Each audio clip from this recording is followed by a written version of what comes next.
This is the second largest country in the world, Canada. And thanks to its vast territory, it is characterized by several peculiarities, such as having the longest coastline in the world, having more lakes than all other countries combined, and for the coexistence of more than 200 ethnic groups throughout its history. Despite all this, it is one of the least densely populated countries with only 37 million inhabitants. Are you interested in knowing how this huge and sparsely populated territory became such a prosperous and developed country? Alright, then stay until the end of the video. What is the How do we differentiate and relate these ethnic groups? As I always repeat, by linguistic similarities. From these ethnic groups, certain tribes would form, such as the Micmac, Beothuk, Cree, Ojibwa, Iroquois, and Hurons. Around the year 1000 AD, the first Europeans would arrive. By this I mean the Vikings, who would have founded a small colony in present-day Newfoundland, known as Lands Humerus. This expedition would have been led by Leif Erikson, all documented in the saga of Eric the Red. This settlement would have been abandoned for unknown reasons.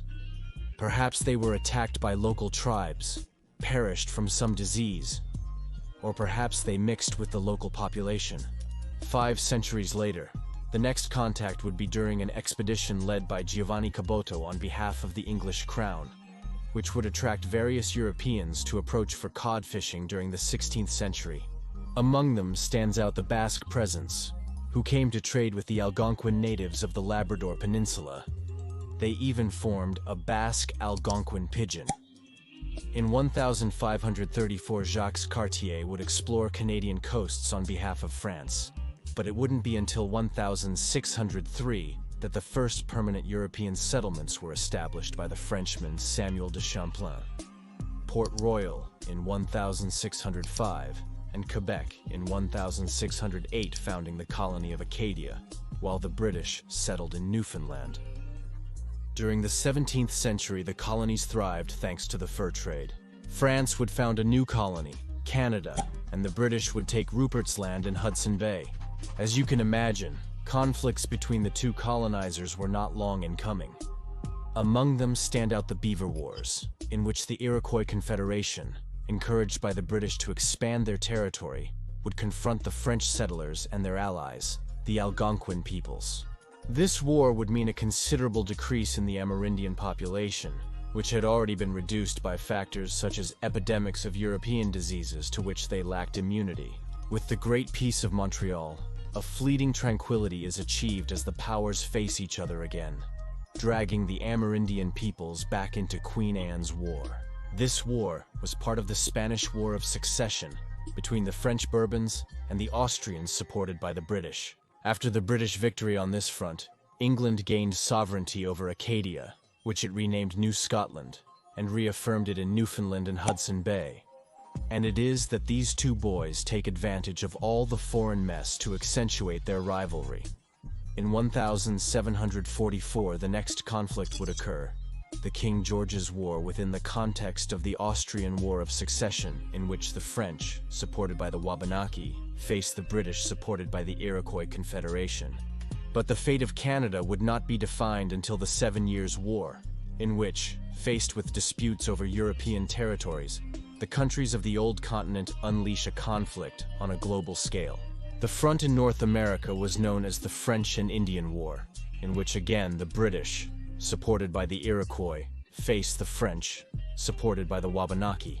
After 7 years of war with comings and goings, the British finally prevail by invading Canada, forcing France to surrender all its territories, marking the Treaty of Paris as the end of the French colonial empire in North America.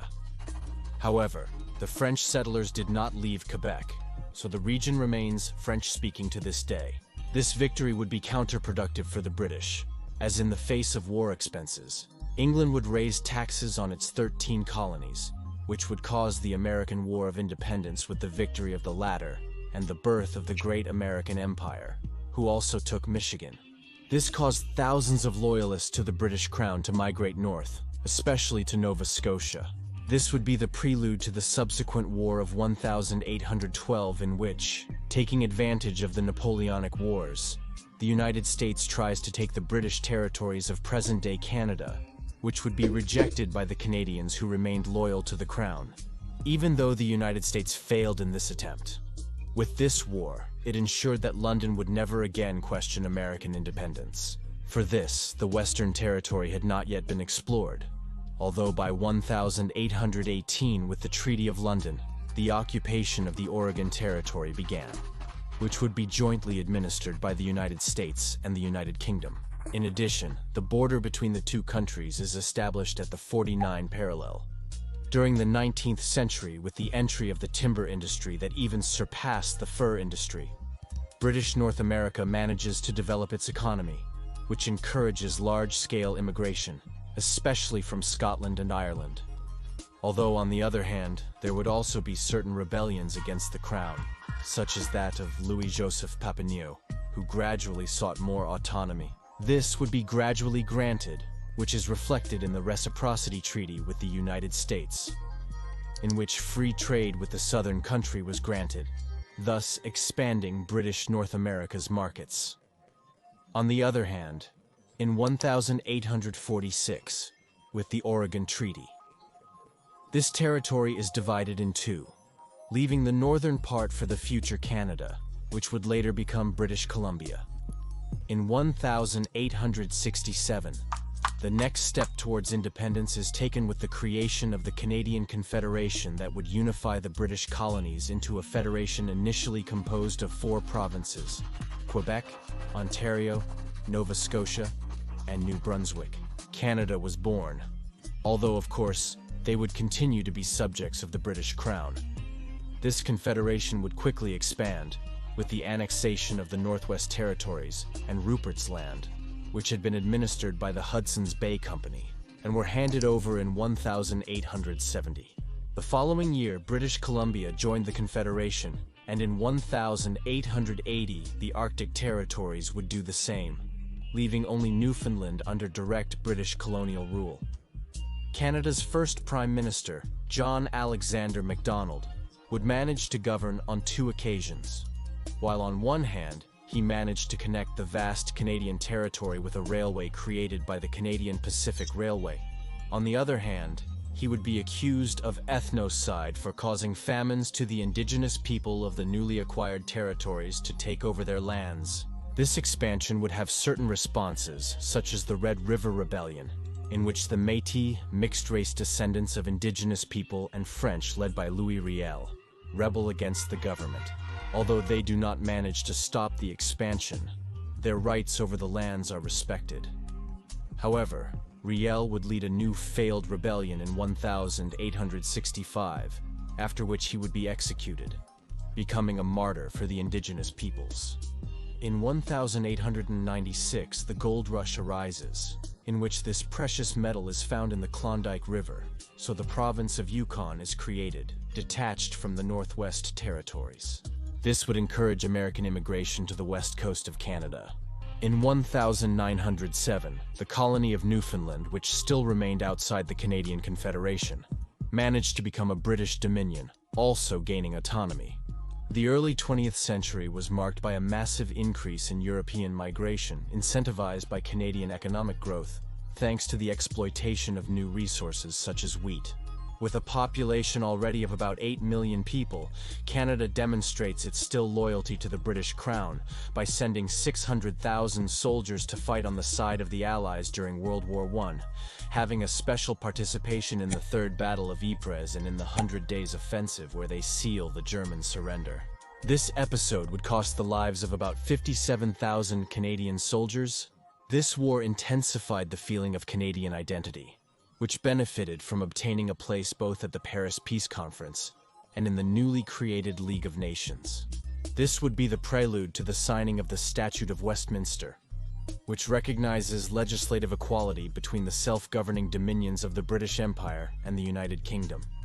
This is considered by many as Canada's independence, although Canadians remain subjects of the Queen, don't they? The 30s were hit hard by the crash of 29, which severely affected the Canadian economy, as it was closely related to the American economy. Industrial production dropped by half, and unemployment reached 20%. Despite this, and the isolationist policy that had been taken, Canada followed in the footsteps of the United Kingdom by declaring war on the Axis powers at the start of World War II.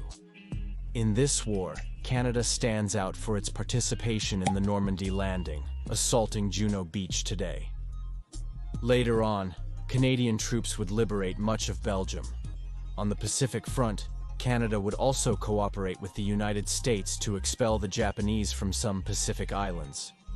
The Canadian economy would recover after the war thanks to the increase in industrial production, leaving Canadian territory unscathed. In 1949, the Dominion of Newfoundland, which had voluntarily renounced self-government in 1934, joined Canada to become the country's 10th province. With this, the current Canadian territory is consolidated. During the Cold War, Canada would be part of the capitalist bloc, joining NATO and supporting the United States in certain conflicts such as the Korean War, the Sinai War, and the Vietnam War. On the other hand, nationalist Marxist movements would also appear in the country, such as the Quebec Liberation Front, which sought the independence of the French-speaking province and the establishment of a socialist government, which of course would be repressed by Canadian authorities and disappear in 1972. In the 60s, some changes occurred, such as the adoption of the current flag and the recognition of English and French as official languages. While in general the history of Canada is one of prosperity and hard work, it also has a dark side, which includes the kidnapping of thousands of Aboriginal children relocated to Canadian families to convert them to their religion and culture. This smells like ethnic cleansing without the need to shed blood. In 1982, the current Constitution of Canada was adopted during the government of Pierre Trudeau, who had to resign 2 years later due to a slight economic crisis. Over the last few decades, Canada has continued to develop, becoming one of the most prosperous countries in the world and with one of the best welfare states. In 2015, Pierre Trudeau's son, Justin, took office. During his administration, a somewhat peculiar mix of progressivism and liberalism, controversial laws such as the right to abortion and the legalization of marijuana were approved, in addition to showing support for LGBT rights and the feminist movement, all while defending the free market. What do you think about this peculiar country? Prosperous and autonomous, but still part of the British Crown? Do you think it is an independent country in every sense of the word? Don't forget to leave your comment, and if you liked this video, support me with a like and subscribe to my channel. And if you're interested in supporting this project, any donation on Patreon will be welcome. See you next time.